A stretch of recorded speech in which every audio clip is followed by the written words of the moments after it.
Hello दोस्तों, कैसे हैं आप सभी। उम्मीद करता हूँ आप सभी बहुत ही अच्छे होंगे। तो आज की इस वीडियो में हम पढ़ने वाले हैं क्लास 9 फिजिक्स का बहुत ही इंपॉर्टेंट चैप्टर जो है भैया गुरुत्वाकर्षण, जिसका यह तीसरा वीडियो है। तो इस वीडियो में हम पढ़ेंगे भैया कि भार किसे कहते हैं, भार का परिभाषा क्या होता है, इसका सूत्र क्या होता है, इसका कौन सी राशि होती है, इसका बीमीय सूत्र क्या होता है, इसका मात्रक क्या होता है। इस वीडियो में हम सब कुछ जानने वाले हैं, बहुत ही अच्छे से आपको समझ में आएगा। तो चलिए दोस्तों अपने टॉपिक को शुरू करते हैं। तो हमें पढ़ना है भैया भार, जिसे हम कहते हैं वेट, भार या इसे हम वेट कहते हैं। तो भैया सबसे पहला यही पॉइंट्स आता है कि भैया भार कहते किसे हैं, इसका परिभाषा क्या होता है। तो भैया याद रखेंगे, जब मतलब जो ऐसा हम कह सकते हैं कि पृथ्वी, ये हमारी पृथ्वी है, समझिएगा, ये हमारी पृथ्वी है और ये है पृथ्वी का केंद्र। यहाँ पे थोड़ा सा समझिएगा, ये हमारी पृथ्वी है, अब पृथ्वी का ये केंद्र है, ये मान लेते हैं कोई वस्तु है, ठीक है, कोई मान लेते हैं पिंड या वस्तु हम कह सकते हैं, ये पिंड है या वस्तु है। तो भैया जो मतलब ये जो पृथ्वी है ना, ये इस वस्तु को अपनी केंद्र की ओर जिस बल से खींचती है, जिस बल से आकर्षित करती है, आकर्षण मतलब जिस बल से इसको क्या करेगा, अपनी ओर आकर्षित करेगा, उस बल को हम क्या कहते हैं, वह बल ही क्या कहलाएगा, उस वस्तु का भार कहलाएगा।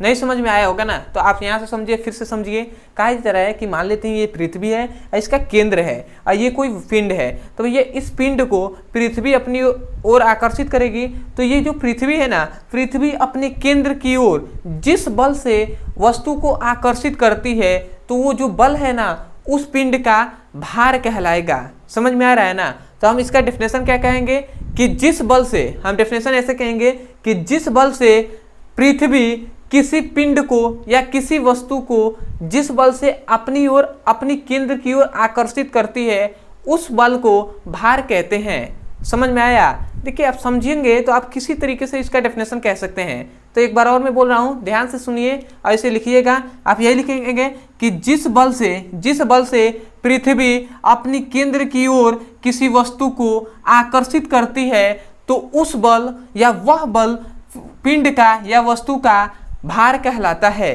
तो आशा करते हैं आपको समझ में आया होगा, ठीक है। तो मैं एक बार और बोल रहा हूँ, आप ध्यान से सुनिए और उसे अपने नोट्स में लिखिए। तो आप क्या कहेंगे, जिस बल से पृथ्वी किसी पिंड को अपने केंद्र की ओर आकर्षित करती है, तो वह बल वस्तु का क्या कहलाएगा, जो वस्तु का भार कहलाता है, ठीक है। तो आशा करते हैं आप समझ गए होंगे। तो मैं यहाँ पे डेफिनेशन लिख दे रहा हूँ, आप यही लिखेंगे कि जिस बल से पृथ्वी किसी वस्तु को अपने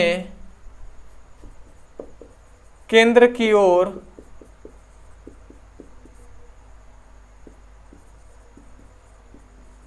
आकर्षित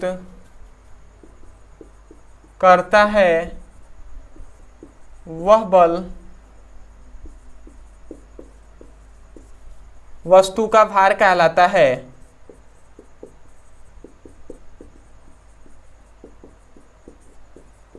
ठीक है ना। तो यहाँ पे हमने डेफिनेशन लिख दिया है कि जिस बल से पृथ्वी किसी पिंड को या किसी वस्तु को अपने केंद्र की ओर आकर्षित करता है, तो वह बल वस्तु का भार कहलाता है। तो आशा करते हैं आपको समझ में आ गया होगा, ठीक है। तो अब आते हैं इसके हम, जो क्या होता है, इसका फॉर्मूला क्या होता है।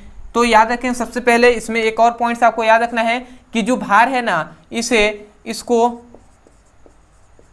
W से प्रदर्शित करते हैं।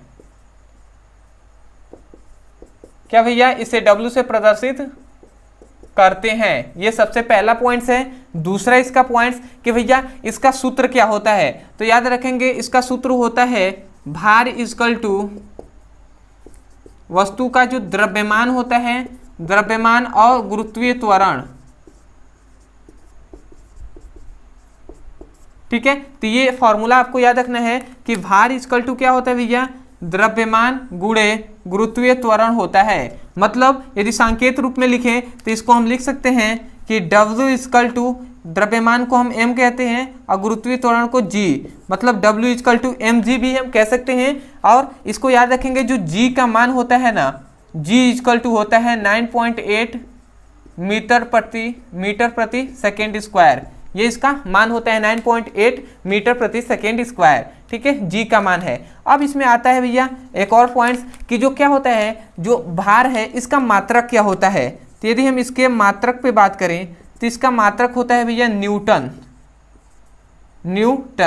ठीक है, क्योंकि भार को कितने बताया था भैया, न्यूटन ने ही बताया था। या इसको याद रखेंगे किलोग्राम भार होता है, इसका दो मात्रक होता है, एक है न्यूटन और दूसरा आपको किलोग्राम भार भी कह सकते हैं, ठीक है। तो आशा करती इतनी बात आपको समझ में आ गया होगा। एक अंतिम आपको और बात याद रखना है कि भैया ये कौन सी राशि होती है। तो याद रखेंगे ये भैया सदिश राशि होती है, सदिश राशि होती है। क्यों भैया सदिश राशि, क्योंकि इसमें परिमाण भी होता है और उसके साथ साथ दिशा भी होती है। तो आशा करते हैं जितनी बात आपको बताया गया हो ये आपको अच्छे समझ में आ गया होगा। तो मैं यही कहूँगा भैया इस वीडियो से यदि आपको कुछ भी सीखने को मिला हो तो सबसे पहले तो चैनल को सब्सक्राइब कर दीजिएगा, हो सके तो वीडियो को लाइक कर दीजिएगा और हमें कमेंट सेक्शन में जरूर बताइएगा कि आपको वीडियो कैसा लगा। अदरवाइज यदि आपको कोई भी टॉपिक समझ में नहीं आता है फिजिक्स और केमिस्ट्री के संबंध में, फिजिक्स और केमिस्ट्री में क्लास 9 से लेकर क्लास 12 तक के बीच में, तो केवल आपको उस टॉपिक का नाम लिखना है यूट्यूब पर, अंत में हमारे चैनल का नाम लिख देना है, आपको वो वीडियो मिल जाएगा, ठीक है। जैसे मान लेते हैं आपको गुरुत्वाकर्षण समझ में नहीं आ रहा है तो आप जाइए यूट्यूब पे लिखिए गुरुत्वाकर्षण ब्रदर सर, आपको वो वीडियो मिल जाएगा, वहां से जाकर आप अच्छे से पढ़ाई कर सकते हैं। और हमारे मेन चैनल का नाम है ना ब्रदर सर और ये है पीबीसी ब्रदर सर, ठीक है। तो आप दोनों में से कोई भी नाम लिखेंगे तो आपको वीडियो मिल जाएगा। और यदि आपको किसी भी क्लास का फिजिक्स और केमिस्ट्री का सीक्वेंस में एक एक करके वीडियो को चैप्टर वाइज पढ़ना है और सिलेबस को कंप्लीट करना है तो आपको एक नंबर दिया जा रहा है, इस नंबर पे हमें व्हाट्सएप कर दीजिएगा, ठीक है। तो आपको तुरंत वीडियो का लिंक यहाँ से मिल जाएगा जिस क्लास का आपको फिजिक्स और केमिस्ट्री का पढ़ाई करना है। यदि मान लेते हैं क्लास 11th का आपको पढ़ाई करना है तो आप जाइएगा इस नंबर पे क्या लिखिएगा, class 11th physics chemistry all video link, तो आपको वीडियो का लिंक दे दिया जाएगा। तो आशा करते हैं आप समझ गए होंगे। और यदि आपको क्लास 9th का ही फिजिक्स और केमिस्ट्री का पढ़ाई करना है तो इसी वीडियो के डिस्क्रिप्शन बॉक्स में आपको लिंक दिया गया है, उस लिंक पे क्लिक करके आप चैप्टर वाइज सीक्वेंस में एक एक करके वीडियो को पढ़ सकते हैं। दूसरी बात, यदि हो सके तो जितने भी आपके फ्रेंड्स हैं उनसे जब भी आप मुलाकात कीजिएगा, जब भी आपसे उनकी क्या हो भेंट हो तो आप उनसे बताइएगा भैया कि इस चैनल से आप जाकर उनसे पढ़ाई कर सकते हैं। यहाँ पे फिजिक्स और केमिस्ट्री का अच्छे से पढ़ाई कराया जा रहा है क्लास 9 से लेकर क्लास 12 तक के बीच का, और हो सके तो उनके पास लिंक को शेयर कर दीजिएगा। तो चलिए दोस्तों आज के लिए इतना ही, मिलते हैं अगले वीडियो में, तब तक के लिए धन्यवाद। जय हिंद, जय भारत।